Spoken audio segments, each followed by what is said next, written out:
The wind carried a stillness that night in Chamalacan, a neighborhood outside San Pedro Sula, Honduras, on 23rd December 2004. The yellow bus lumbered home, filled with people returning from work, from Christmas shopping, human beings carrying small hopes and bags of gifts. Women and children sat along the aisles, some tired after a long day, some singing softly. Then came the screech of tires, the stutter of gunfire. At around 7 p.m., 4 men in 2 cars cut off the bus along a stretch of muddy, potholed road. They boxed it in, forcing it to slow to a crawl. At least 2 automatic weapons cracked open the air. Assault rifles, guns that do not care whose face they meet, only whether there is blood. The first wave of bullets tearing through windows, screams, glass. In the confusion, some passengers ducked, pressed into seats. Others tried to leap off. Bullets followed them. Survivors later said the firing continued for what felt like minutes. In truth, urgent, cold bursts of death, focused. More than 50 people were aboard. At least 28 would die. 4 children among them. 14 more wounded. Many of the wounded were critically hurt, bleeding in the dirt and hospital wards. After the initial fusillade, there was no mercy. Survivors, those who crawled out, tried to run, but execution followed. On the cracked road outside, under dim streetlights, bodies twisting. Mothers shielding children, children cradling mothers. Some left dying where they tried to escape. The killers methodical. If someone moved, they were shot. Casual cruelty in its rawest geometries. A note was found later taped to the windshield demanding answers. Where's your security now? It warned that this Christmas was perhaps the last safe one. Government officials and media blamed the massacre on the gang Mara Salvatrucha MS-13. It was seen as retaliation, a message to the government. At that moment, Honduras was grappling openly with proposals to restore the death penalty. The note left on the windshield explicitly targeted President Ricardo Maduro, Congressional President Porfirio Lobo Sosa, and others pushing the reintroduction of capital punishment. Inside hospitals, the injured lay in shock. Their bodies bore the geometry of terror. Bullet wounds tearing through chests, arms, legs. Children burnt by splintering glass. Dust and blood mingled with tears. Outside, families stood at morgues, recognizing pieces of clothing, shoes, backpacks, little details that tethered the dead back to their lives. One mother held a child's shoe, saturated red.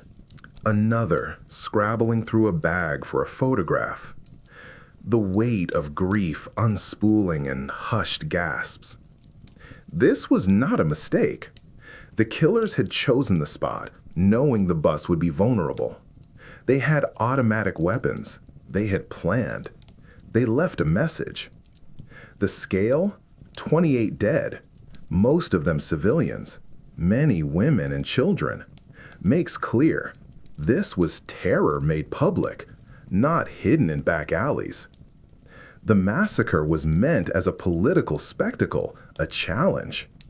The rule of law, the idea of security, power, all of it were under threat from this display of violence. In the days that followed, arrests were made. A young man, Alexis Ramirez, caught in a car full of shell casings, would confess to involvement. Authorities declared it one of the worst acts of gang violence in Honduran history. The panic in San Pedro Sula, the fear across Chamalacan. People stopped taking buses, children stayed home. The government, already under pressure, promised a crackdown, promised force. But the damage was done. The message had sunk deep. In that country, At that moment, a gang could stop a bus, kill dozens, execute survivors, and leave behind both bodies and questions. The randomness, a child with a toy, a woman buying food, a man returning from work, none safe. The cold efficiency, sniper bursts, follow-up fire, execution of survivors. The tools, automatic rifles, cars to box in the bus, calculated escape routes. The terror, not just what is done, but who is doing it and why. That December evening, when the darkness descended in Chamalacan, the blood price was paid by innocents. Their deaths would echo far beyond that stretch of road. The massacre would shift politics, reshape fear, and make clear that this gang, MS-13, was grimly capable of crossing boundaries, not just geographical, but moral, structural.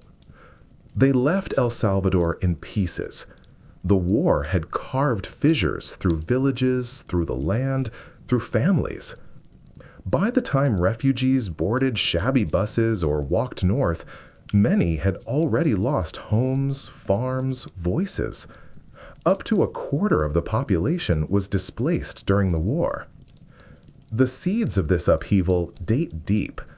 In the late 1970s, El Salvador was already roiling in inequality. A tiny elite controlled vast tracts of land, especially the coffee plantations, while peasants and rural laborers eked out existence under crushing debt and bleak prospects. Oppression often came from the state or paramilitaries backed by the state. When insurgent groups like the FMLN, Farabundo Martí National Liberation Front, rose to challenge that structure, the ruling junta fought back with force, often using death squads to silence dissent. The U.S., in the logic of Cold War chess, saw El Salvador as a battleground against communism. For decades, it funneled military aid, training, weapons to the Salvadoran government, trying to prevent the country from tipping left. Billions flowed over the 1980s. By the early 1980s, everyday life in El Salvador had become a tacit survival test. Guerrilla attacks, reprisals, disappearances, mass killings. People fled their towns. Some to nearby Honduras or Guatemala, many toward the United States. During that decade, as many as 1 million Salvadorans left. The journey was dangerous. Refugees traveled by foot, by bus, sometimes hidden in trucks, through terrain controlled by corrupt officials or bandits. Some were detained or turned back in Mexico. In the U.S., their reception was cold. Even as thousands sought asylum, government policy resisted recognizing them as political refugees, partly because their persecution implicated U.S. foreign policy support for Salvador's government. In 1984, fewer than 3% of Salvadoran asylum claims were approved. Among the refugees were young families, farmers who lost land, students who witnessed massacres, church leaders hunted by death squads. Some crossed the border into Arizona, others into Texas. The U.S. sanctuary movement, churches offering shelter, emerged to protect these newcomers. In Los Angeles, pockets of low-cost housing and Spanish-speaking communities drew many Salvadorans seeking anonymity and a chance. In particular, the districts known as Westlake and Pico Union became magnets. What had once been neighborhoods of European and Mexican families shifted demographically in the 1980s as Salvadoran and Guatemalan immigrants arrived. Walking through Pico Union in the late 1980s, one would see murals of tortured faces, church bulletin boards offering legal aid or sanctuary, storefronts with small shops selling pupusas and remittance services, voices speaking Salvadoran Spanish.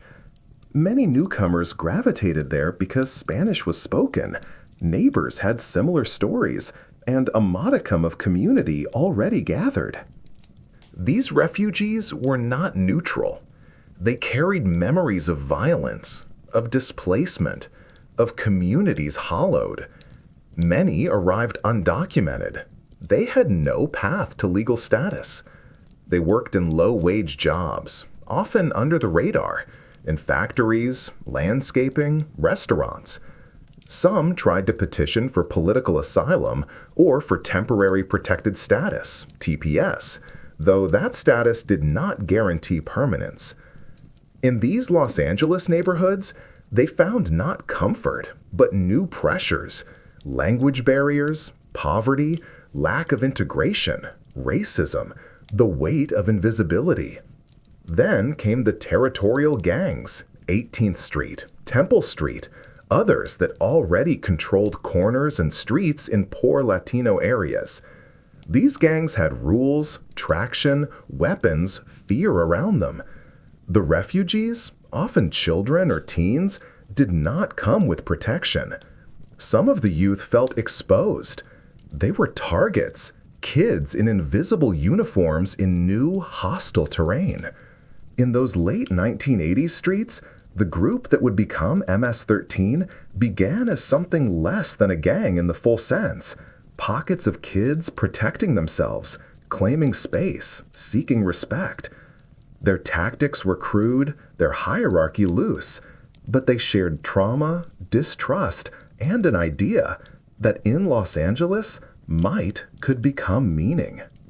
It formally raised the refugee admission ceiling to 50,000 per year and created more systematic criteria for who qualified. But the law's protections often didn't reach Salvadorans whose lives were at risk. Approval rates were tiny, backlogged. Church-based groups and immigrant rights organizations sued the government over its treatment of Salvadorans and Guatemalans. One major case, American Baptist Churches v. Fornberg, eventually forced reevaluation of asylum claims for many who had been denied earlier. Refugee children, unaccompanied or separated from parents, suffered severely. They navigated broken homes, unsteady employment of adult relatives, and crowded, under-resourced neighborhoods like Pico Union and Westlake in Los Angeles. Many had witnessed violence, even combat, in El Salvador. Trauma followed them across the border. There were no bridges, no government programs sufficiently adapted to them. Many dropped out of school or were pulled into work just to help their families survive. When institutional doors closed, young people often turned to peer networks for protection. Established Latino gangs already held power in those neighborhoods. Barrio 18, 18th Street, Temple Street, and others had been around longer. They had turf, established hierarchies. They demanded respect, often with threats. They controlled street corners, drug trade, flow of information, safety. To many newly arrived Salvadoran youths without papers, money, or social support, they were a menace and a model. They represented both threat and order. This is how you survive. Into that mix, Mara Salvatrucha emerged. It did not begin as a tightly organized criminal enterprise. Many original members were adolescents, often around 14, immigrants displaced by war, trauma, uprooted by politics and poverty. They bonded over shared experiences of exclusion and labeled themselves with symbols of identity: heavy metal music, street corners, late nights, outsider status. In those early years, MS-13 was a ragtag group. Their purpose? Survival. To defend themselves against larger gangs. To claim some dignity. They picked up the number 13 in their name, in part to mirror other gangs, to signal identity, and perhaps to absorb fear. Mara Salvatrucha. Mara means gang. Salvatrucha points to Salvador. 13 situates them among existing street culture. They were less about organized crime at this stage, and more about don't mess with us. When someone saw them, Someone knew, we're not invisible. Because they lacked legal protection, they had no real recourse when victims of police harassment or when they were the targets of older gangs. Sometimes crimes went unpunished because victims were scared, witnesses undocumented. Trust in law enforcement was low, often because law enforcement was part of the problem. Mistreatment, deportations, neglect. The state was distant. The street was immediate. So the community of young immigrants often looked inward, lean on one another, protect each other, punish transgressions. MS-13's earliest identity crystallized here. Loyalty to peers, territorial respect, fierce opposition to anything or anyone perceived as a threat, whether a rival gang or a police raid. At the same time, refugee support from government programs was limited in both duration and reach. Many refugee statuses or other protections came with built-in time limits. Many people found themselves ineligible, waiting, or in limbo. Churches and nonprofits filled gaps, meals, basic medical care, schooling, but only in small battalions compared to the number of people in need. When it came to housing, jobs, legal status, children's schooling, it was precarious. Fear of deportation hung over entire households. Without status, even basic property rights, employment rights, or access to welfare were denied or sharply curtailed. Bit by bit, the pressure built. You can survive war, but dying of cold, neglect, humiliation, those are wounds too. In Los Angeles, many Salvadoran youths discovered that without protection from the law, gangs could serve as a kind of unchosen family. That didn't justify what would come, but it helps explain how young lives became tangled up in violence. They learned early, protection must be earned, and sometimes protection comes from the worst places. The night is quieter now, but that silence carries weight, the kind that trembles just before a storm. In the early days of MS-13, the gang had no generals, no ledge of territories. It was a raw band of adolescents trying to carve space in a landscape stacked against them. Their identity, their rules, their violence all evolved in tension between humility and aggression, between survival and assertion. In those first years, members drifted in and out. There was no strict hierarchy yet. Some nights you saw them drinking, skipping school, wandering unknown streets with guitars and anger. They shared music, heavy metal, punk, the riffs that spoke of alienation. They wore black t-shirts, boots, tats, and sought belonging in a world that had denied them home. In LA's Crucible, status came from toughness, from refusing to be pushed around. But gangs like Barrio 18 already had structure. They had networks, territory, muscle. They ran corners, sold drugs, floated fear in blocks. MS-13, young and under-resourced, depended on that structure, often indirectly or sometimes submissively, to survive. Some MS kids sought alliances or protection, but those always carried strings. Over time, resentment grew, protection at the cost of dignity, and the debt could never be paid fully. Then came betrayals, the small fractures that cascade. In late 1989, a member of MS-13 deserted, defected to Barrio 18. To MS eyes, that was beyond disloyal. It was sacrilege, a public humiliation. He had traded a fragile identity for the backing of the stronger. When word got around, the gang responded in kind. They beat him, forced him into corners. Barrio 18 sought his disrespect. Gunfire erupted. Bullets sang. One corpse fell. It was a symbolic strike, the first major casualty in what would be a far harsher war.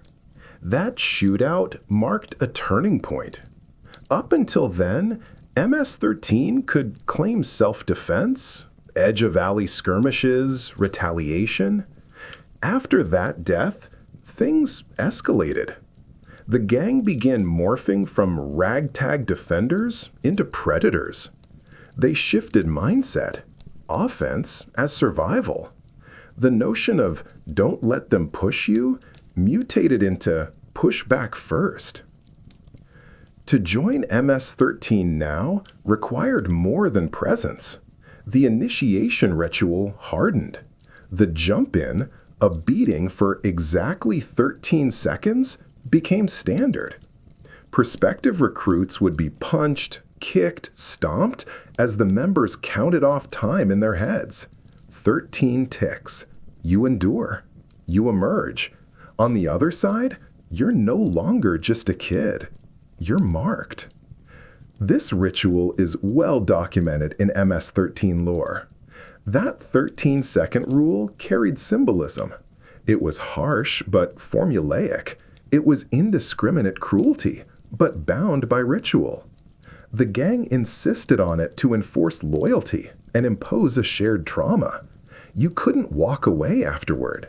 You'd been claimed. Over time, that ritual grew more extreme in some branches. Some factions demanded actual killing before full membership would be granted. Putting in work became another required step, a euphemism for violence. A recruit might have to punish a traitor or rival, sometimes with lethal force. That demand separated those who were willing from those who weren't. Those who resisted would be cast out or worse. By the early 90s, MS-13 had developed its core values: loyalty, courage, fearlessness, but also vengeance. Very early, they decided they would be more brutal than their enemies. That was how they would survive without resources. Fear would compensate for scarcity. Rivalry with Barrio 18 became existential. MS-13 had to assert itself or fade into the weeds. The appeal to youth was obvious. This was not the place for pacifists. The streets taught them, show strength or lose respect. Respect, so many members later would say, was their currency. Everything else was debt.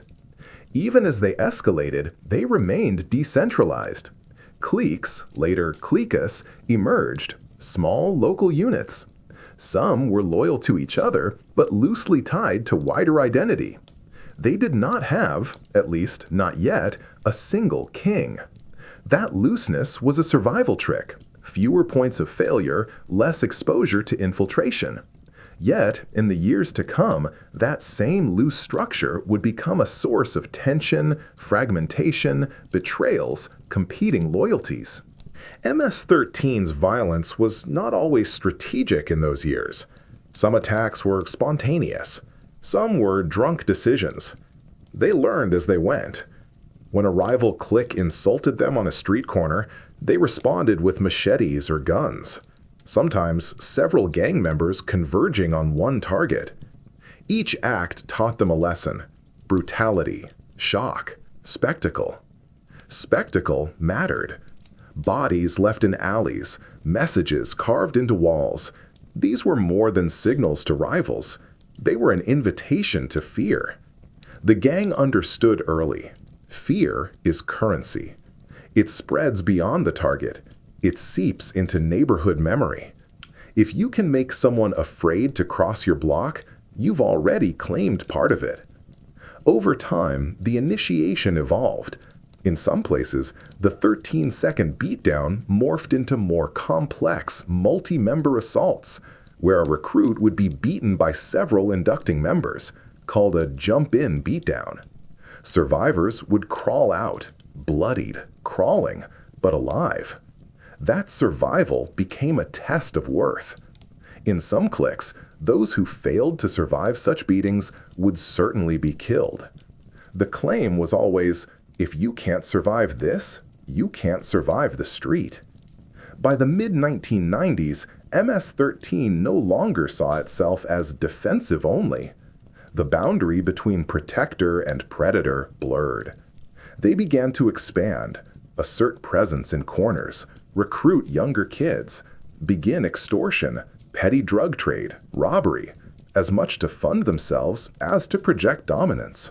Some cliques in Los Angeles became more insular. Some had direct ties with Salvadoran returnees. Some had legs in prison networks. The gang was becoming more than a local self-defense club, and it was changing identities. Tattoos, nicknames, codes, dress, signs, all these began to standardize. You would know an MS-13 by their symbols. The trident, the 13, the Mara Salvatrucha letters. These signs also marked innocence lost. A tattoo meant you couldn't back out. In those years, the NR, no rules ethos, started creeping in, meaning that internal discipline could be inconsistent, violence capricious. In some cliques, youth who crossed lines were summarily punished. In others, hierarchy began to stabilize. Elders emerged, a soft chain of command. Some clique leaders began policing behavior, collecting taxes, organizing small operations. One of the tensions, MS-13 was never well funded. They lacked big drug shipments, large-scale backing, arms. They were dwarfed by rival gangs, by other criminal organizations. So they used what they had: surprise, speed, horror. When others used guns, MS-13 would combine machetes, knives, blunt force to inflict more terror per weapon. Their violence was showy, messy, personalized. It carried a message: we are here. We will not go quietly. The gang often exploited the divisions in immigrant neighborhoods between Salvadorans, Guatemalans, Hondurans to recruit. They clung to Salvadoran identity, amplifying it among their members. We come from war, from death, from exile. We understand what abandonment means. That identity forged bonds. The rituals, the violence, the codes were their shared scripture. Together, members felt less orphaned. In those formative years, MS-13 competed constantly for relevance. They attacked rival gang activity, sometimes aligned with smaller local groups, sometimes fought. They renegotiated alliances, constantly adapt. The street never paused. Each clash, each death, each retaliation was a training ground. By the end of Chapter 4's period, MS-13 was no longer just a refugee youth gang. It was a fledgling criminal organization, a Frankenstein shape of defense and offense, trying to find a role in a territory that rejected them. Their rules, rituals, and violence were still mutable, but their trajectory was visible. They had crossed a threshold. Surviving would require hardened identities, deeper loyalty, calibrated brutality, and the capacity to kill without flinching. They were now predators with the skins of prey. They had to make themselves terrifying because on the streets of Los Angeles, they were outgunned, outnumbered, and under-resourced. Chapter 5, The Machetes' Mark, the Hypercompensation, is about what happens when a group cannot match the power of its enemies and chooses to turn fear into a tool turned up to maximum volume. Many MS-13 members came from El Salvador and other parts of the Northern Triangle, where war, gang violence, and displacement were realities from early childhood. Studies show Salvadoran youths attend school carrying layered trauma, exposure to multiple traumatic events, on average over 3 by early adolescence, high rates of post-traumatic stress symptoms, depression, anxiety. Some ex-child combatants in Salvadoran civil war report memories of front lines, bombs, arbitrary killings, loss of home, loss of family. These experiences build a psyche where violence is familiar, fear is always near, safe spaces are rare. When MS-13's founders in Los Angeles had little access to high-powered weapons, pistols were expensive, automatic rifles scarcer, shotguns harder to hide, they turned toward what was available: machetes, knives, agricultural tools. These are tools with real cutting power, sometimes literally, but they serve more than function. They are symbols. A machete is loud, dangerous, unpleasant, immediate. It demands attention. It cuts in a way that drills fear. Even a rumor of machete violence, the sound, the aftermath, is enough to signal that you cross them at your peril. Hypercompensation is a psychological term tied back to ideas from Alfred Adler. Adler talked about inferiority feelings and how people respond by overachieving, by over-display, by dramatizing their capabilities to counteract real or perceived weakness. The gangs, in effect, became vehicles for organizational hypercompensation. Their violence must be more grotesque, more visible, in order to offset lack of institutional power, lack of money, lack of legitimacy. When you are small but will not be ignored, you escalate. When you fear being crushed, you lash out wildly. In everyday terms, that meant slow, ritualistic mutilations. It meant execution-style killings with extra cruelties, luring someone believed to be a traitor or rival, stabbing, sometimes dismembering, sometimes trying to sever the head. The machete is more than a murder weapon. It is a weapon of message. This is what happens to those who cross us. It becomes a kind of signature. Many MS-13 killings are remembered for the brutality, for making sure that the body speaks, even after death. The psychological survival of gang members is bound up in this spectacle. A young recruit who grew up in war, whose world taught no safety, no promises, only power, learns that being feared means being respected, and being respected means being safe, or safer. There's no room for vulnerability. Any softness is a risk. So the gang enforces its own rituals of toughness: beatdowns, brutal public violence, visible scars, tattoos, sometimes forced participation in violence. These are not just external signals, they are internal wiring. You do horrible things to prove you are not one of those who could be crushed, silenced, or marched over. The trauma studies from El Salvador show a high base rate of mental health struggles among youth. PTSD symptoms elevated in more than a third of adolescents screened when trauma exposure types are high. Many have witnessed murders, domestic violence, violent death of loved ones.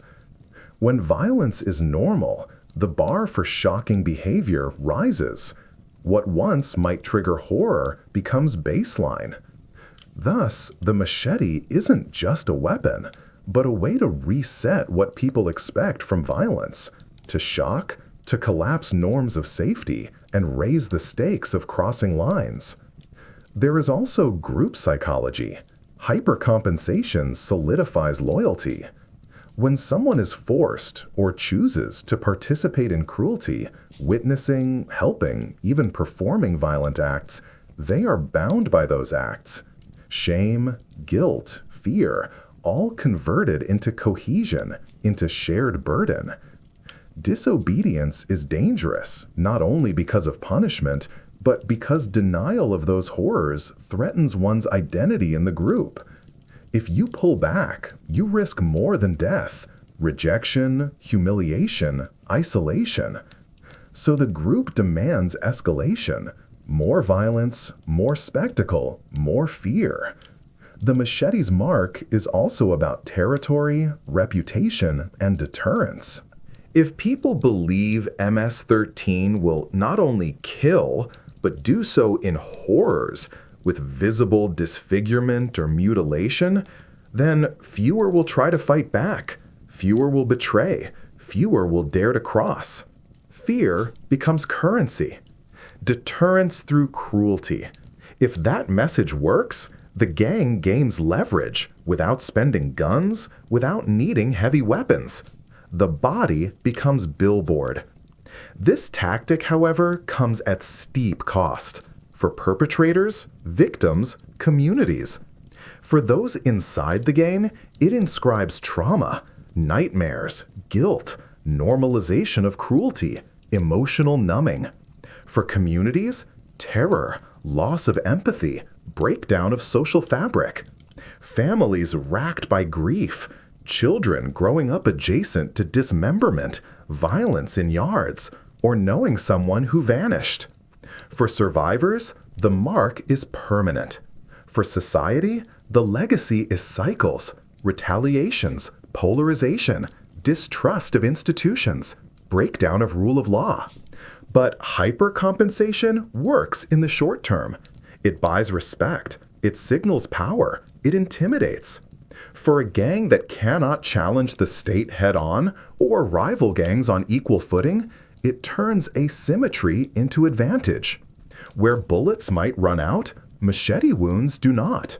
Where firearms require funds and connections, a machete is cheaply bought, easy to carry, evocative. It is intimate in its violence, face to face. The scream is the proof. In El Salvador, in the US, in the barrios, the machete's mark became a core strategic tool of MS-13. Not because they loved cruelty for its own sake, but because survival in a violent world demands that you not only ward off attacks, but scare the world away. For many members, this is not ideology. It is necessity. Necessity born of fear, of trauma, of weak resources. It shapes identity. It shapes destiny. When all you have is fear, make it unforgettable. The air in Los Angeles in the late 1980s was thick with fear, suspicion, and the sense that violence would not wait.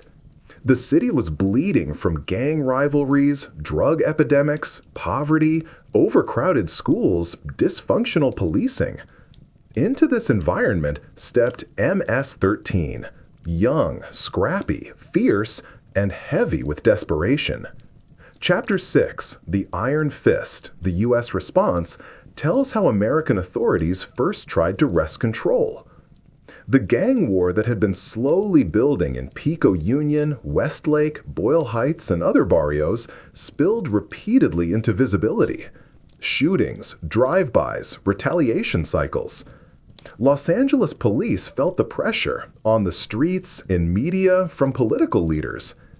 Between 1979 and 1994, more than 7,000 people in LA were killed in gang or gang-adjacent homicides.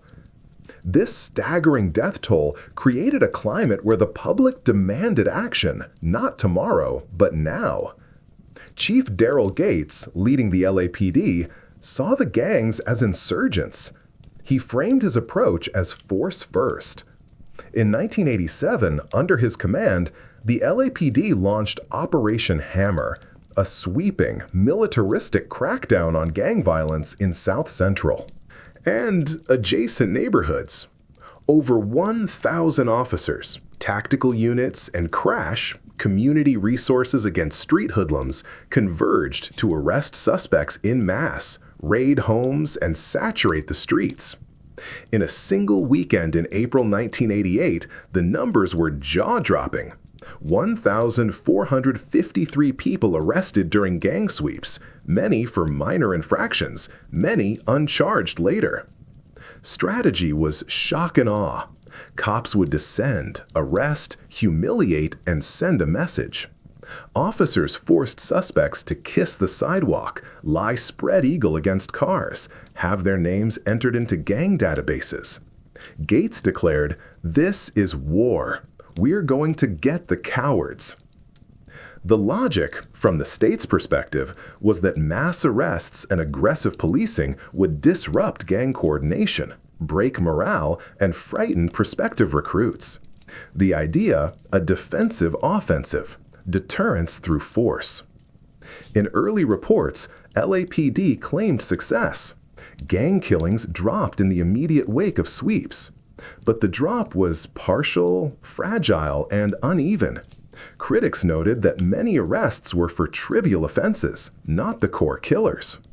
From MS-13's angle, this heavy hand confirmed one belief: the state was their enemy, not their protector. Every raid, every forced entry, every night stop reinforced the worldview of constant siege. The Iron Fist response only fed the cycle, fueling recruitment, making more young people feel cornered, alienated, and pulled toward gangs for protection, identity, or revenge. Law enforcement didn't only use mass sweeps. They sometimes employed harsher, cruder tactics. Arrests of suspected MS-13 members were sometimes dropped off or transferred to rival territory as a death sentence. Police in some cases strategically released suspects into areas controlled by enemies, knowing they might be attacked. That tactic blurred lines between law enforcement and vigilante disposal. It was a tacit gamble. Let them fight each other. Whether intentional or not, such actions bolstered the gang's narrative. The state is indistinct from our rivals. There is no safe ground. Further, the sheer volume of arrests created a prison burden. Los Angeles jails and county lockups were stretched. The mass influx of gang-affiliated detainees made communication easier inside, and gang leaders could use the chaos to extend authority behind bars. In other words, the crackdown unintendedly helped the prison become a hub of organization. Leaders behind walls still sent orders outward, recruited inside, managed protection payments and connections. Yet, the Iron Fist had real costs. Civil liberties complaints surged. Minority communities protested, claiming racial profiling, harassment, property damage, and unfair targeting. Many arrested had no convictions, but now bore gang database labels, compounding exclusion. The human cost was deep. Trauma, humiliation, distrust of police, community alienation. The strategy also failed to account for a fundamental fact. MS-13's pipelines weren't just local, they were international. Arresting local street soldiers didn't cut off supply, coordination, or cross-border communication. The gang had roots that stretched across borders, and the Iron Fist was confined to jurisdictional lines. Moreover, new recruits flooded in. Younger, more impressionable, more desperate. The rate of turnover was high. As older members were swept up, children and teens stepped in. The gang was more resilient than expected. Simple arrests couldn't collapse its structure. In many neighborhoods, the police appeared militarized, alien. For residents caught in the crossfire, families, children, ordinary citizens, the line between gang and law enforcement blurred. The sense of safety eroded. Social services, community programs, investment in schools, mental health support, these were less visible in the Iron Fist model. Yet, the Iron Fist did force MS-13 to adapt. It moved more operations underground, increased stealth, refined its communication, selected hits more carefully. Leadership became more cautious about sloppy violence in public because it attracted lethal retaliation by police. The gang learned to moderate speed, to hide, to conspire. In some ways, the crackdown sharpened them. As the 1990s deepened, the limitations of sheer force became clearer. The Iron Fist could clear a block, arrest dozens, plant fear, but it could not eradicate the root causes: displacement, trauma, poverty, weak community structures, alienation, cross-border networks. It could only hold the facade of control. In many districts, murder rates dipped briefly, then flared back. The cycle of repression and resurgence continued. In retrospect, the U.S. response was necessary in command centers, in courts, in intelligence. But the reliance on mass arrest tactics as a primary tool was a strategic misstep. It assumed the gang was just delinquent youth waiting for law to be imposed. It underestimated the transnational, social, psychological nature of MS-13. The state learned a harsh lesson. Force can suppress, but it cannot build legitimacy or solve the deeper war of ideas, need, and survival. By the end of this phase, the streets of L.A. were quieter in patches, but MS-13 was far from broken. It had become smarter about hiding, about signaling, about survival. And the Iron Fist had left scars on communities, on trust, on souls. The next chapter begins not with bullets alone, but with deportations, state policy, and the exporting of a beast across borders. In the late 1990s, a shift in U.S. immigration policy under President Bill Clinton became one of the turning points for MS-13. What was meant as law and order reform turned into a kind of forced export of gang culture by way of deportations. That transformation didn't happen in a vacuum.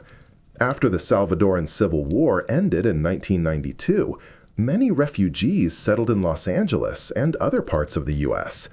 Some youth, born or raised in the States, became involved in street gangs, including MS-13 and Barrio 18. U.S. law enforcement cracked down, and as arrests increased, so did deportations of those found to be gang members or affiliated. One law in particular, the Illegal Immigration Reform and Immigrant Responsibility Act, IIRRA, of 1996, expanded the grounds on which non-citizens could be deported, even for relatively minor criminal convictions. That meant more people with gang ties could be removed. When these gang-linked deportees returned to El Salvador, Guatemala, Honduras, all parts of the Northern Triangle, they brought with them not just memories, but the structures, tactics, loyalties, brutality, and discipline developed in Los Angeles. In many cases, the deported members were among the more hardened, the more organized. They didn't arrive alone. Younger recruits in the home countries saw legends of U.S. gang prestige, of survival skills learned in prison or on tough city streets. This helped MS-13 grow faster than it might have in a pre-deportation era. Local states in Central America were ill-prepared for the return of organized, violent criminals used to a different playing field. Weak policing, corruption, socioeconomic instability, and legacies of war meant that the institutions often couldn't respond effectively. In El Salvador in particular, the number of gang members is estimated to go from somewhere between 10,000 to 39,000 around 2004 to over 60,000 by 2012 to 14. Much of that increase is attributed to deported gang members acting as leadership nodes in the community and in prison. That wave of deportations did something more than just move people. It undercut the deterrent effect of being in the U.S. As gang members who had developed survival strategies under pressure from law enforcement and prison systems returned, they found Central American contexts where competition among gangs, lack of social safety nets, and ready availability of weapons left over from wars offered them space to build power. Violence escalated. Extortion, recruitment of young children, and ritual brutality all became tools of survival and influence. MS-13 became less of a foreign diaspora offshoot and more deeply rooted in the social fabric of these countries. The policy's unintended consequence: instead of containing MS-13 within U.S. borders, mass deportations distributed MS-13's ideology, methods, and human capital back into the zones with weaker state oversight.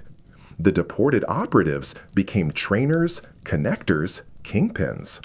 They shaped prison culture, street gang structure, and youth recruitment. Places in El Salvador, formerly untouched by MS-13, grew infected.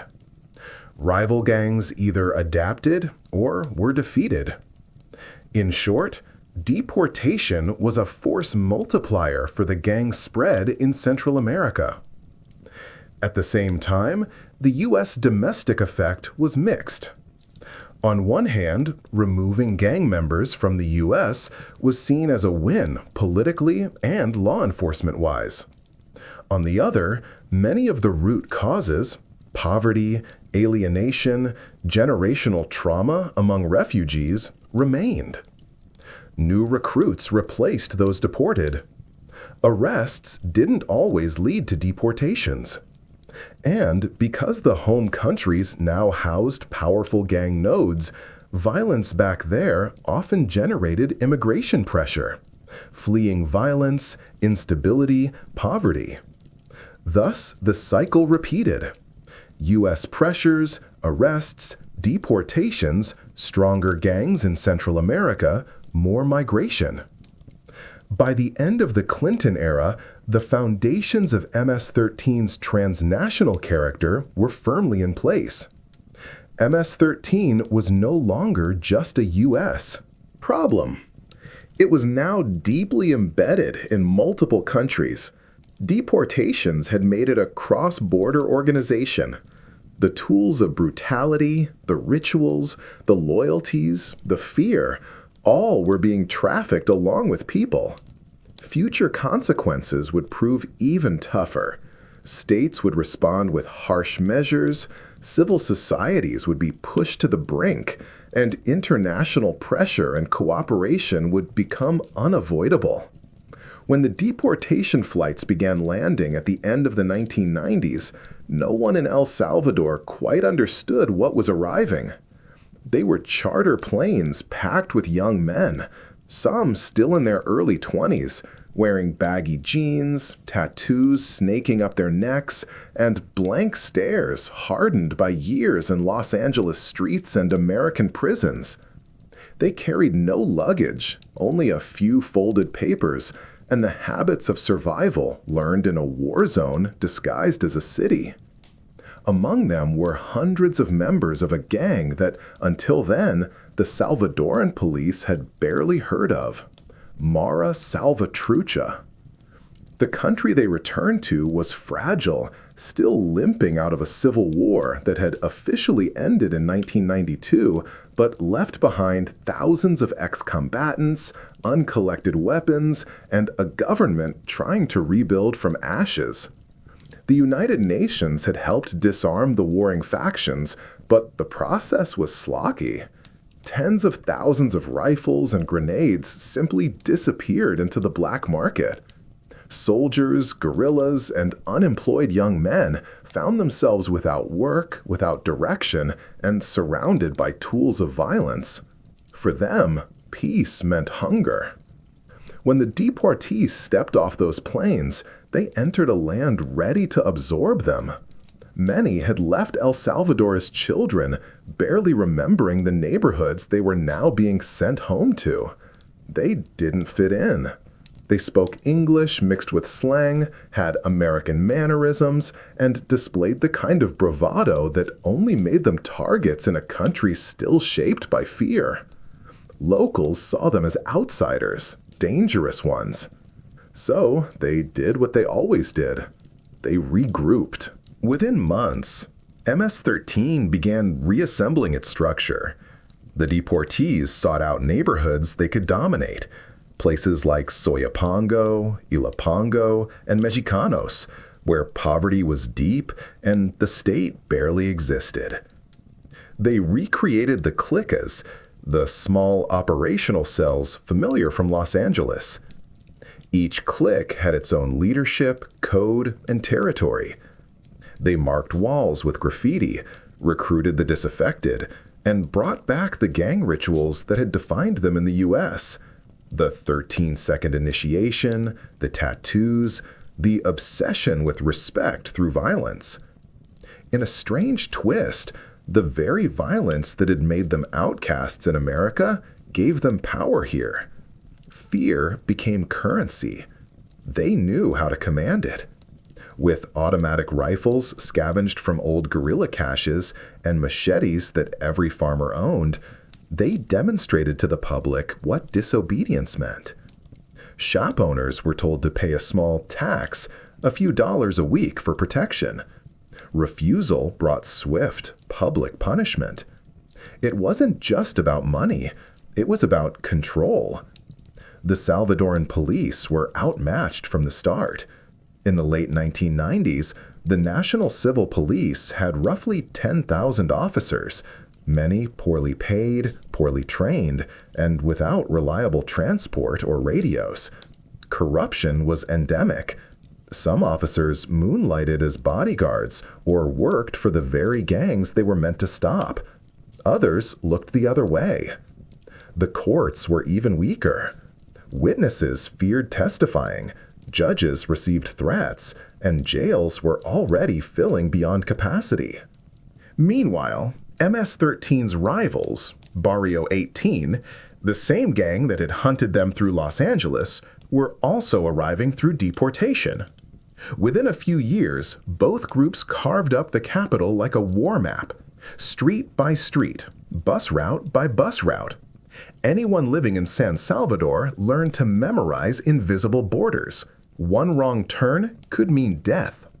For ordinary Salvadorans, daily life became a chess game played between two invisible armies. The government's first response was confusion. Officials saw the gangs as a minor nuisance, a residue of urban crime imported from abroad. But murders started climbing, first by the dozens, then by the hundreds. By 2002, El Salvador had one of the highest homicide rates in the world. Entire communities were under de facto gang control. Children as young as 9 were being recruited, used as lookouts, messengers, or bait. Teachers watched their students disappear mid-semester, drafted into cliques by threat or promise. The gang structure also evolved in this new soil. Los Angeles had taught them how to survive constant pressure. El Salvador taught them how to rule. In the U.S., they were hunted. Here, they could breathe. They built networks across neighborhoods, coordinated extortion, managed weapons, and, crucially, infiltrated local police and political structures. With bribery and intimidation, they learned to operate like a shadow government. In some towns, they were the only organized force capable of enforcing any kind of order. It wasn't long before they realized their strength could be measured in numbers, not just fear. By the mid-2000s, MS-13 and Barrio 18 together controlled an estimated 60,000 active members in El Salvador alone, roughly equivalent to the size of the National Army. When election seasons came around, political parties began to notice that gang leaders could mobilize votes, even dictate which party's banners could hang in which districts. Deals were quietly struck. Promises of leniency and economic aid were exchanged for support or silence. This strange political leverage turned MS-13 into something more than a street gang. It became a social power broker. In a country where public trust in government had collapsed, the gang filled the vacuum. They offered justice in disputes, security for businesses, and swift punishment for thieves. For many Salvadorans, particularly in the poorest zones, Calling the police made less sense than appealing to the local clique. The gang's law was cruel but consistent. The state's was distant, corrupt, or non-existent. Weapons helped cement this new authority. The leftover stockpiles from the Civil War, AK-47s, M16s, grenades, even rocket launchers, were plentiful. They sold for cheap on the black market, sometimes just a few $100s. In neighboring Honduras and Guatemala, the situation was the same. When deportees spread there, they found similar conditions: weak institutions, poverty, and the familiar taste of post-war despair. The triangle was complete. What had once been an LA street crew was now a regional network spanning 3 nations, connected by bloodlines, prisons, and bus routes. The gang's influence on migration became one of their most devastating legacies. As extortion and killings rose, thousands of families fled northward, the same route their sons and brothers had taken decades earlier during the Civil War. The U.S. saw this wave as a new migrant crisis. Few realized it was a mirror image of the past, the consequences of past deportations returning again, just with different faces. Inside El Salvador, the human toll deepened. By the late 2000s, entire rural areas became ghost towns. Bus drivers were murdered for refusing to pay protection fees. Public transport routes were abandoned, isolating communities. Journalists who tried to investigate were threatened or killed. The state's grip loosened even further, and the gang's internal discipline, reinforced by strict rules, coded communication, and brutal enforcement, kept their ranks unified. They called themselves the family, and in many ways they were one, bound not by blood, but by shared exile and shared enemies. What began as survival on the streets of Los Angeles had evolved into domination across Central America. The deportees, once seen as rejects, had reinvented themselves as rulers of the underworld. The Salvadoran government would later call them terrorists. International observers would call them a plague.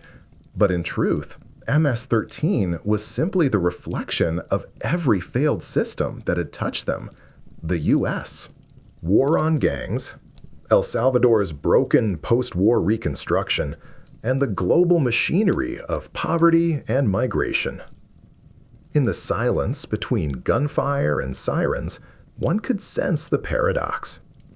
The same U.S. policies meant to suppress violence had exported it. The same peace accords meant to end war had left its tools behind. And the same young men, once cast out as criminals, had learned to command nations' attention. The power vacuum they stepped into didn't just reshape Central America, it redefined what it meant to be stateless and feared.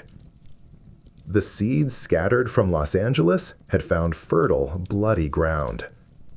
Prison becomes more than a cage. For MS-13, it's a classroom, a boardroom, a signal tower. What happens behind those bars doesn't stay there. It ripples outward, shaping control, strategy, loyalty, even transnational operations. When anti-gang operations intensified, both in the U.S. and Central America, the number of MS-13 arrests jumped sharply. Prisons swelled. Overcrowding became more than a logistical failure.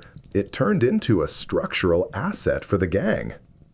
As cells fill, guard oversight drops, illicit commerce inside grows, and leaders find themselves concentrated together. In that pressure cooker, MS-13's hierarchy solidifies. Leadership figures in El Salvador's prisons, the Ranfla, senior palabreros, have access to tools few others do. Cell phones are smuggled in, messages are sent out, instructions about rival cliques, about who to punish, who to protect, how to distribute extortion rackets. These come straight from behind bars. One striking case, U.S. indictments in Maryland and Virginia describe defendants in Salvadoran prisons communicating via cell phone with MS-13 members in the U.S., coordinating murder plots and other violence. These are not scattered messages. They're part of an organized pattern of racketeering and criminal enterprise spanning borders. Another layer, letters, emails, chat rooms. Newer technology has amplified what prison walls once blocked. But analog routes still exist. Cell blocks, visitors, corrupt guards are all conduits. In El Salvador, guards earning very low wages have taken bribes to slip in phones. Phones double as tools of command. Prisoners don't only receive orders, those in high leadership roles issue them. Prisons also provide institutional legitimacy for gang leadership. In some facilities, MS-13 members are grouped together by clique or by shared experience, for example, U.S. deportees.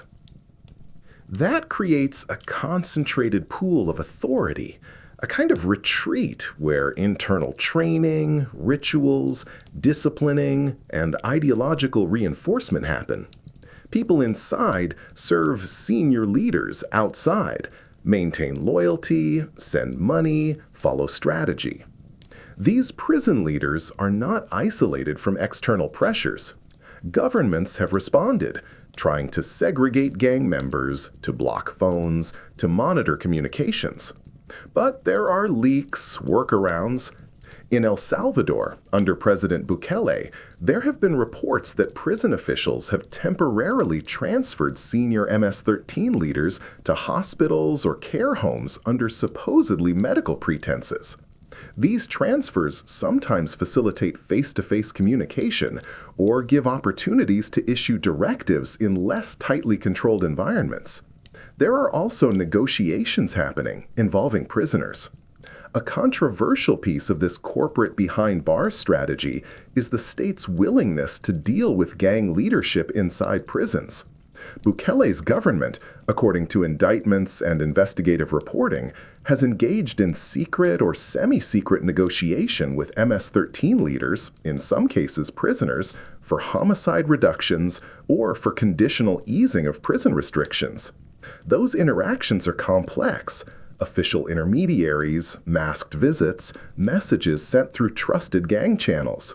Sometimes orders from leadership outside and inside are merged or aligned via these communications. All of this builds stability for MS-13. Rather than being fragmented by arrests and deportations, the gang uses prisons as hubs. Leadership is physically protected in many ways. Physical separation from street violence gives them space to think, strategize, reorganize. From inside, they can control external cells, who leads, who pays, who gets punished or promoted. But this prison university model has costs and fragilities. Communication leaks can be intercepted. Transfer abuses or corruption scandals sometimes open vulnerabilities. When leadership is concentrated, disruption, like removing key leaders, has greater ripple effects. And negotiating with governments creates dependencies, implicit rules that both sides try to enforce or break. In sum, prison isn't punishment only. For MS-13, it's a key node of power. The walls amplify authority rather than mute it.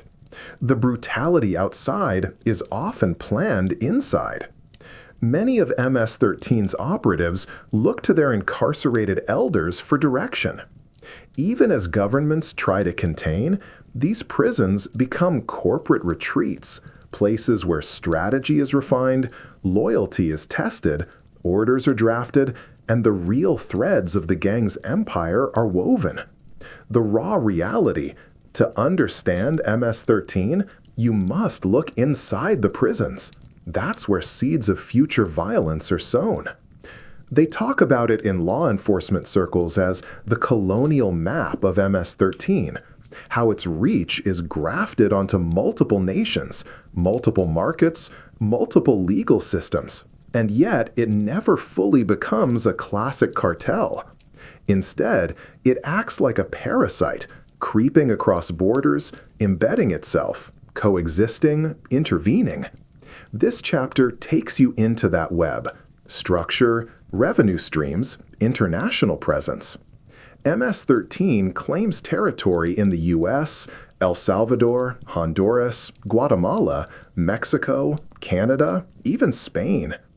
But claiming territory doesn't always mean direct, tight control.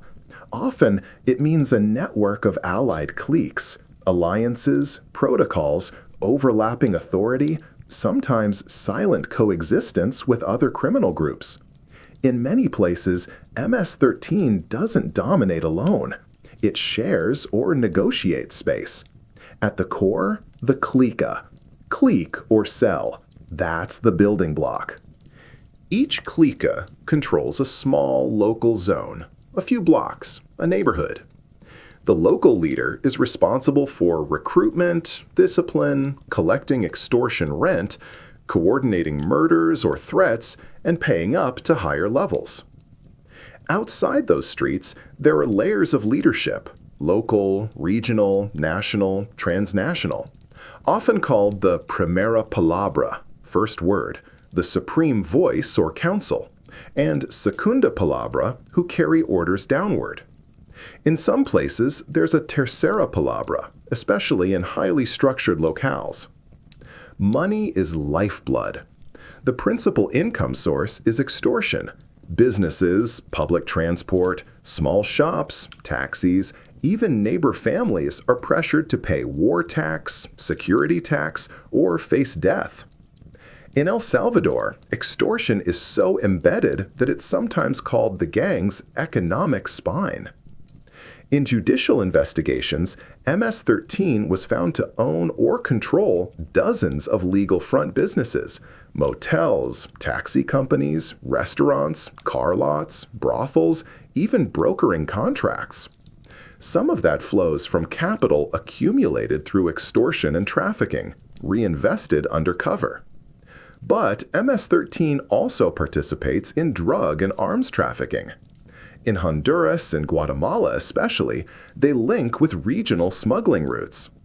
They may not build their own cartel structures of production and distribution in the same way as major cartels, but they provide armed protection, control transit corridors, act as guarantors, collect fees on shipments passing through their zones.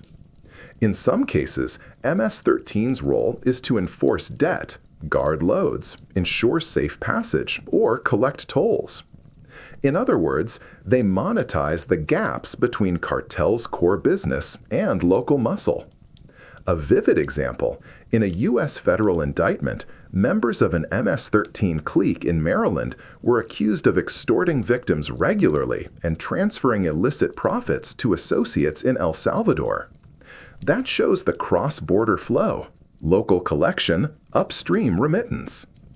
Yet revenue is uneven.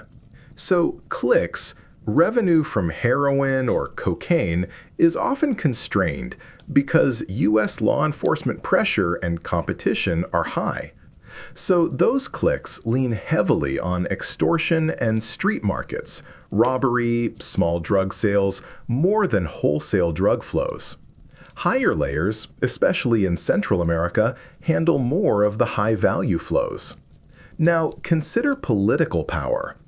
In parts of Honduras and El Salvador, MS-13 doesn't only threaten politicians, it shadows them, pressures them, competes with them.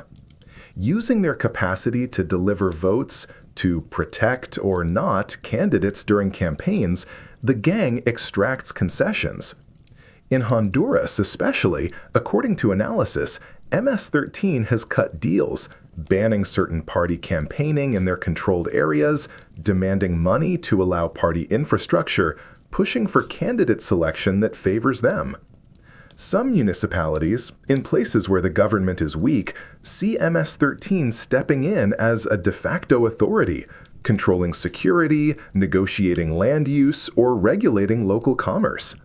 In that sense, they are not just criminals.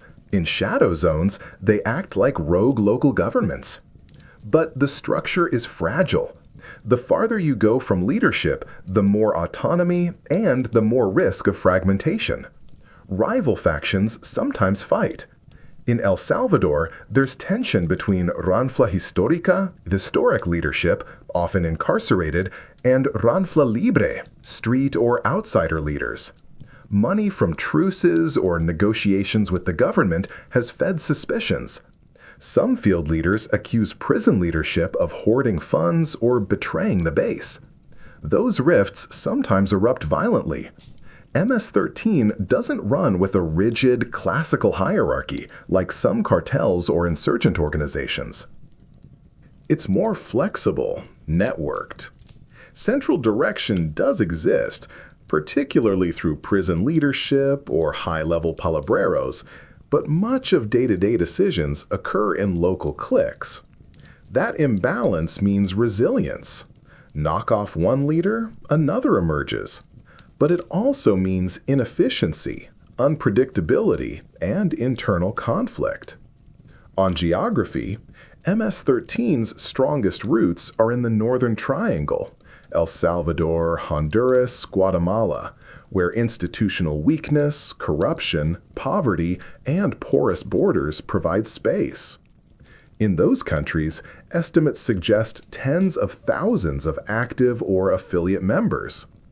The U.S. estimates vary. 8,000 to 10,000 members is commonly cited, though associate members and local supporting structures push the functional network larger. MS-13 has cliques in at least 42 U.S. states and the District of Columbia. It extends to Canada, especially where Central American immigrant communities exist. Spain, MS-13 once operated multiple cliques in Madrid, Barcelona, Girona, etc.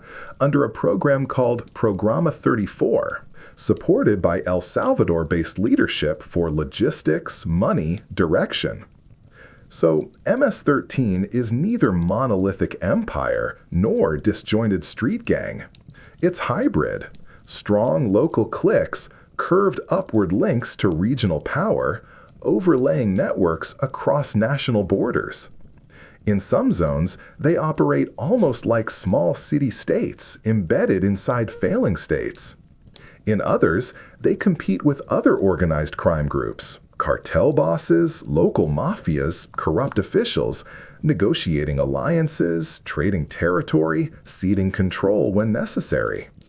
One key point: MS-13's total revenue is modest next to major cartels, but significant for a street gang. Analysts estimate a ceiling around $30 million a year for MS-13 globally, a rough figure, often less. Despite this, because of low overhead, high violence leverage, and deeply embedded extortion, that sum has outsized impact in fragile states. Another key lever: cost structure. Much of MS-13's expenses are violence, internal discipline, tribute payments to leadership, corruption payments. They don't need massive logistics or large supply chains. Their nimbleness gives them adaptability. In practice, local cliques pay rent upward, a portion of extortion or trafficking profits to regional commands.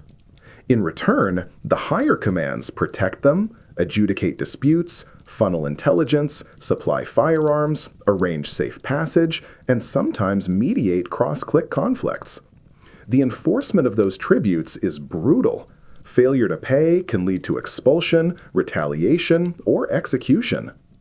The colonial map metaphor is apt because MS-13 layers its presence in waves: base-level cells, regional infrastructure, national leadership, and international reach. It's partially territorial, partly relational, partly financial. It survives by being adaptive, ambiguous in power, able to fade or coalesce depending on pressure. In essence, to dismantle MS-13's map, you cannot simply attack the center or mow the edges. You must understand how the nerve connections work, how money, loyalty, obedience travel across borders and prisons. You must weaken its revenue streams, corrupting nodes, and its legitimacy in local territories. The map is its strength, but also its vulnerability. MS-13 operates with a business model that, on the surface, mirrors that of more sophisticated criminal enterprises. However, beneath this veneer lies a structure riddled with inefficiencies, contradictions, and a lack of long-term strategic planning. This paradox is evident in their role as Narco-Guarantors, essentially territorial enforcers for drug traffickers, rather than producers or distributors of narcotics themselves. This arrangement highlights a fundamental flaw. While they control territory, they lack the infrastructure and discipline to manage the complexities of large-scale drug trafficking. The term traqueteros has emerged within the gang to describe members who attempt to introduce a semblance of business acumen into their operations. These individuals are tasked with overseeing the quality control and armed security of drug shipments, roles that require a level of organization and foresight. However, even these efforts are undermined by the gang's internal culture. Ex-members have recorded that when provided with drugs to sell, many members consume them instead, demonstrating a lack of financial discipline and an inability to separate personal indulgence from business operations. This behavior not only erodes potential profits, but also reflects a deeper issue, a short-term survivalist mentality that prioritizes immediate gratification over sustainable growth. Compounding these challenges is the gang's reliance on cash-intensive businesses, such as restaurants, auto shops, and recycling operations, to launder illicit earnings. While these ventures provide a facade of legitimacy, they are often poorly managed and lack the scalability needed to integrate illicit revenue into the broader economy effectively. This approach not only limits the gang's economic reach, but also exposes them to law enforcement scrutiny, as these businesses can attract attention due to their irregularities and connections to criminal activity. Moreover, MS-13's decentralized structure, with its numerous cliques operating semi-independently, further hampers cohesive strategic planning. Each clique manages its own finances and operations, leading to a fragmented approach to business ventures. This lack of central coordination results in missed opportunities for economies of scale and inconsistent execution of business strategies. While the gang's leadership, known as the Ranfla, attempts to impose order, their control is often tenuous, and their directives can be ignored or misinterpreted by local cliques. In essence, MS-13's business model is a paradox. They possess the trappings of a criminal enterprise, but lack the foundational elements that constitute a successful business. Their operations are marked by a blend of territorial control and erratic short-term ventures that fail to capitalize on their potential. This structural inefficiency not only limits their profitability, but also underscores the inherent contradictions within the gang's approach to organized crime. MS-13's business model is a paradox, violent yet disorganized, ambitious yet fundamentally flawed. Unlike the Mexican cartels, which operate with corporate precision, MS-13 often resembles a chaotic network of local cliques, each struggling to manage its own affairs. In the world of organized crime, MS-13 is an anomaly. While cartels like the Sinaloa or Jalisco New Generation operate with a clear structure, production, transport, distribution, finance, MS-13 rarely manages more than one or two of these stages. Most cliques act as narco-guarantias, offering protection to drug dealers in exchange for a cut of the profits. But this arrangement often lacks the sophistication and coordination seen in more established criminal organizations. The term traqueteros is used within the gang to refer to those few members who manage to establish some semblance of order, overseeing quality control, armed security, or even small-scale drug distribution. However, these individuals are exceptions, not the rule. For the majority, the focus remains on short-term gains rather than long-term strategy. One of the most glaring issues within MS-13 is its lack of financial discipline. Ex-members have revealed that many gang members, when given drugs to sell, often consume them instead. This behavior not only undermines potential profits, but also highlights a deeper issue: a lack of business acumen and foresight. The gang's operations are often driven by immediate desires rather than strategic planning. This short-term mindset extends beyond drug trafficking. MS-13 engages in various criminal activities, including extortion, arms dealing, and human trafficking. However, these endeavors are often poorly managed. For instance, while the gang has been involved in arms trafficking, it lacks the infrastructure to control the entire supply chain, relying instead on external sources for weapons. Similarly, in human trafficking, MS-13 often acts as an intermediary, facilitating the movement of individuals, rather than controlling the entire process. The gang's approach to extortion further illustrates its operational flaws. While extortion serves as a significant revenue stream, the methods employed are often heavy-handed and unsustainable. Businesses are pressured for protection money, but the lack of a structured approach means that these efforts can be erratic and counterproductive. Despite these shortcomings, MS-13 has managed to maintain its presence across the Americas. This resilience can be attributed to its decentralized structure, which allows for adaptability and persistence. However, the very decentralization that aids in survival also contributes to the gang's inability to evolve into a more sophisticated criminal enterprise. In summary, MS-13's business model is marked by contradictions. While it engages in various criminal activities and has a significant presence, it lacks the organizational structure and strategic planning that characterize more successful criminal organizations. This fundamental flaw limits its potential and ensures that, despite its notoriety, MS-13 remains a fragmented and inefficient entity in the world of organized crime. In the shadowed corners of gang culture, where violence is both a weapon and a language, MS-13's rituals of brutality stand out, not just for their savagery, but for their deeper, unsettling purpose. These acts are more than mere intimidation. They are rites of passage, messages to the world, and tools for internal cohesion. The machete, a tool of everyday life in Central America, has been transformed into a symbol of terror. In the hands of MS-13 members, it becomes an instrument of ritualistic violence. Victims are often dismembered, sometimes into 13 pieces, a macabre echo of the gang's name.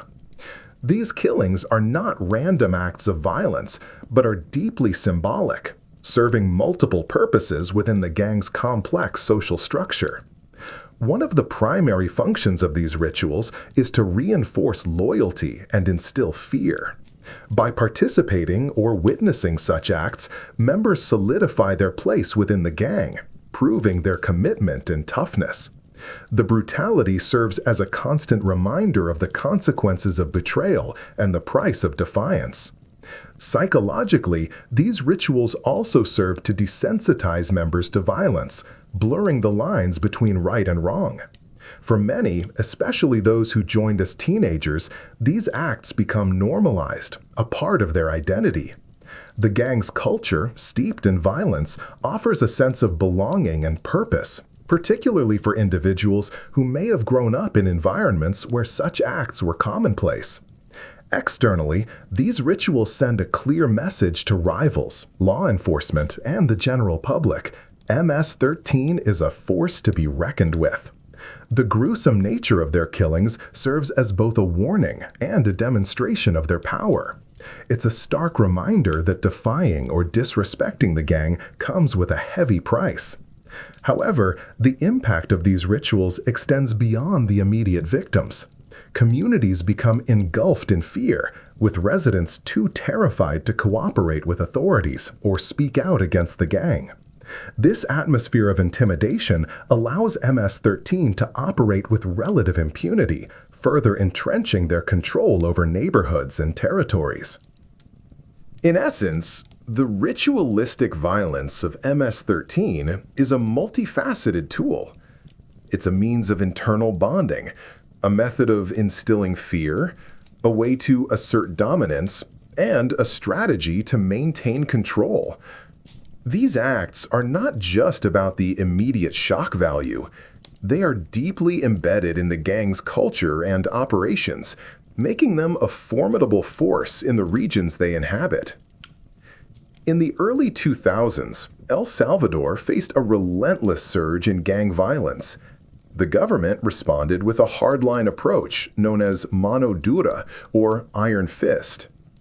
This strategy aimed to dismantle gangs through mass arrests and strict policing. However, the policy's implementation led to unintended consequences, exacerbating the very issues it sought to resolve.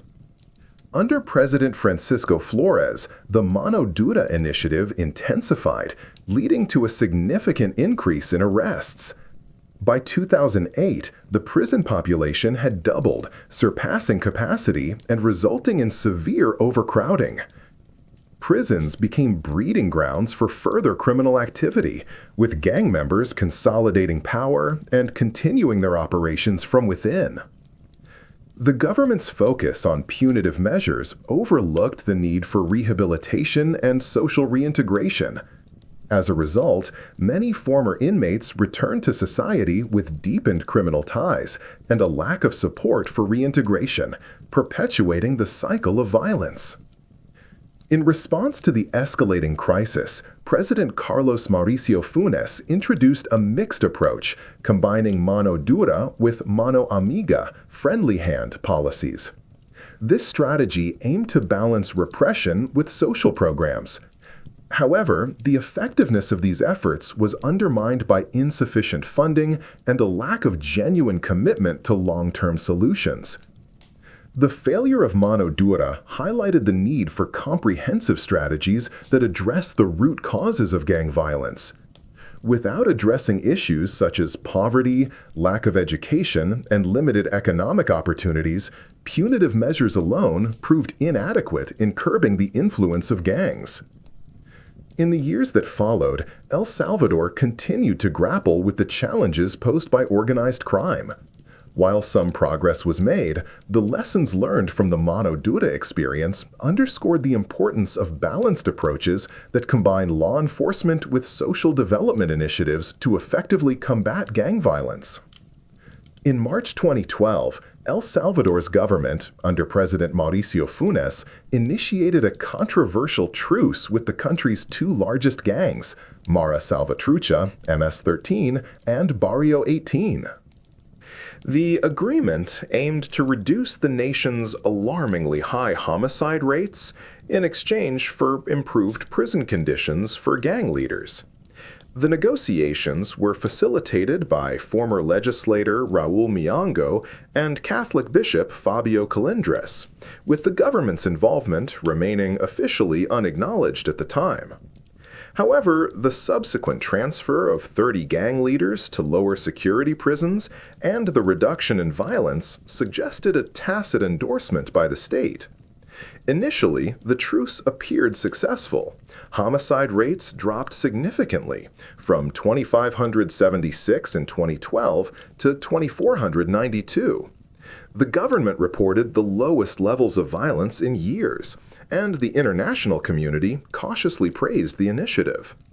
Peace zones were established in several municipalities, where gang members agreed to cease criminal activities in exchange for social programs and job opportunities.